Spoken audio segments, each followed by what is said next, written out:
नीरज आपको रोक रही हूँ, इस बीच बड़ी खबर मिल रही है। इस बीच बड़ी खबर आपको बता दें, यहाँ पर यूक्रेन के सांसद की खबर सामने आ गई है। पुतिन की मौत पर खुशी होगी, उनका ये कहना है। तो रिएक्शन आ गया है यूक्रेन की ओर से हमले पर। बोले यूक्रेन के सांसद, यूक्रेन ने हमला नहीं किया, ये उनकी ओर से कहा गया था, क्योंकि आरोप रूस की ओर से यही लग रहे थे। और पुतिन की मौत पर खुशी होगी, ये भी उनकी ओर से कहा गया है। तो देखिए, प्रतिक्रिया आ चुकी है अब यूक्रेन की तरफ से, और यूक्रेन के सांसद ने ये बयान अपना दिया है। यूक्रेन ने हमला नहीं किया, ये उनका कहना है। और साथ साथ ये भी कहा कि अब खुशी होगी पुतिन की मौत पर। नीरज लगातार हमारे साथ जुड़े हुए। नीरज, देखिए यहाँ यूक्रेन की ओर से भी प्रतिक्रिया आ गई, और यूक्रेन साफ कह रहा है कि हमला उसकी ओर से नहीं किया गया।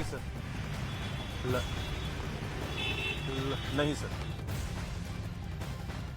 लगातार हम तस्वीरें आपको दिखा रहे हैं किस तरीके से भीषण यह हमला किया गया ड्रोन के जरिए, रात के अंधेरे में किस तरीके से यह हमला किया गया है। और क्रेमलिन का जो क्षेत्र है वो बेहद महत्वपूर्ण है, और पूरा सुरक्षा घेरा हमेशा यहां पर इर्द गिर्द बना रहता है। लेकिन ये बड़ी चूक आखिर कैसे हो गई, ये दो ड्रोन यहां पर कैसे पहुंचे, ये जांच का विषय जरूर है रूस के लिए, रूस की सेना के लिए, क्योंकि यहां पर बड़ी चूक जरूर हुई है। और नीरज लगातार हमारे साथ जुड़े हुए हैं। नीरज, देखिए बड़ी चूक जरूर हुई है, और 9 मई को विक्ट्री मार्च भी निकाला जाना है। और ऐसे में यह हमला जब हुआ, अब भी कहा जा रहा है कि विक्ट्री मार्च अपने तय समय पर जरूर निकलेगा, लेकिन सुरक्षा में जिस तरीके से चूक हुई है, ये एक बड़ा सवाल वहां पर रूस में है।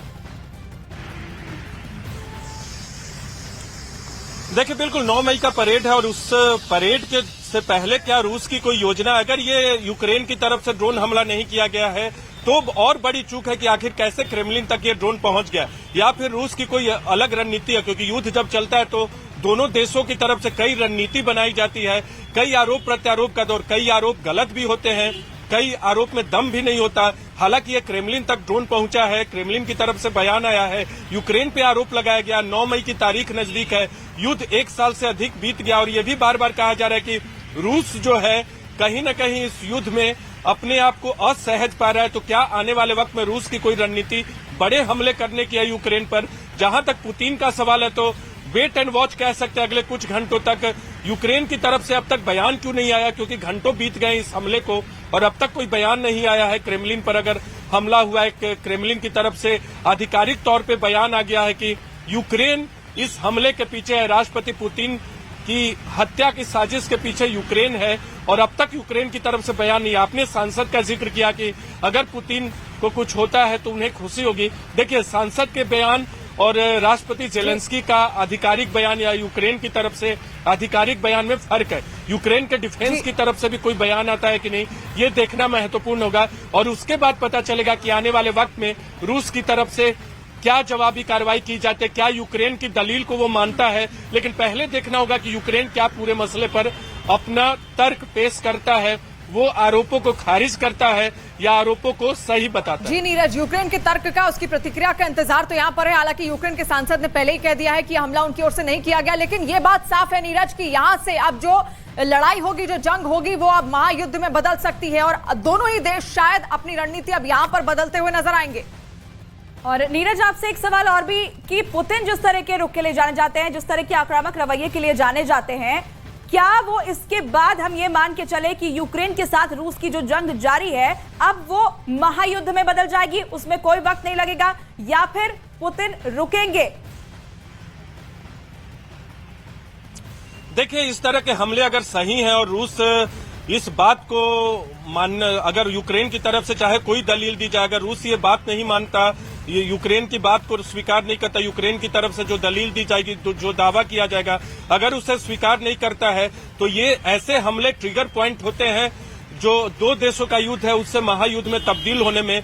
लेकिन इस तरह के हमले के बाद एक जांच की प्रक्रिया होती है, इन्वेस्टिगेशन होता है। जैसे आपने देखा होगा कई मानवाधिकार का उल्लंघन हुआ तो संयुक्त राष्ट्र की निगरानी में जांच हुआ था। तो अगर ये हमला सही है, यूक्रेन पे जो आरोप लगाया गया रूस की तरफ से, अगर ये दावा और आरोप सही पाया जाता है तो रूस किसी हद तक जा सकता है, पुतिन किसी हद तक जा सकते हैं, चाहे महायुद्ध में ये युद्ध तब्दील क्यों न हो जाए।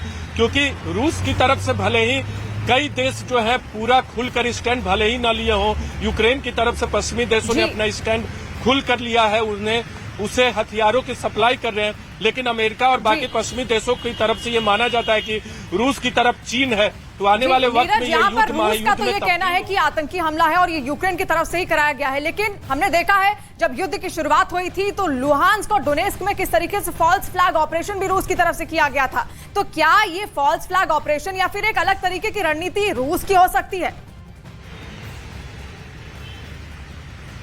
देखिए, ड्रोन हमले की जांच, ऐसे हमलों की जांच होती है। आप तुरंत कुछ होगा, रूस तुरंत जवाबी कार्रवाई कर, अगर पुख्ता सबूत है तो रूस किसी हद तक जा सकता है, उनके महत्वपूर्ण ठिकानों पर हमला कर सकता है।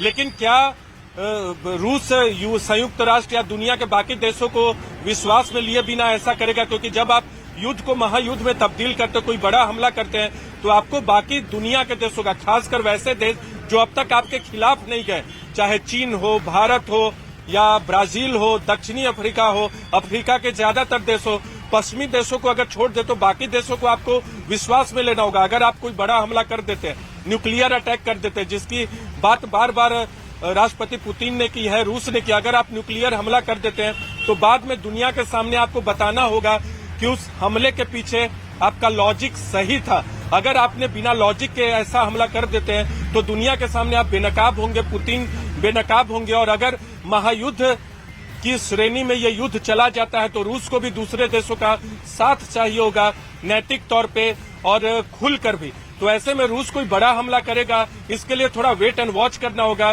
पहले आरोपों में कितना दम है, आरोप कितने सही हैं, इसका इंतजार करना होगा। यूक्रेन की तरफ से क्या स्टेटमेंट आता है, इसका इंतजार करना होगा। नीरज, आपको रोक रही हूं, उस बीच बड़ी खबर मिल रही है।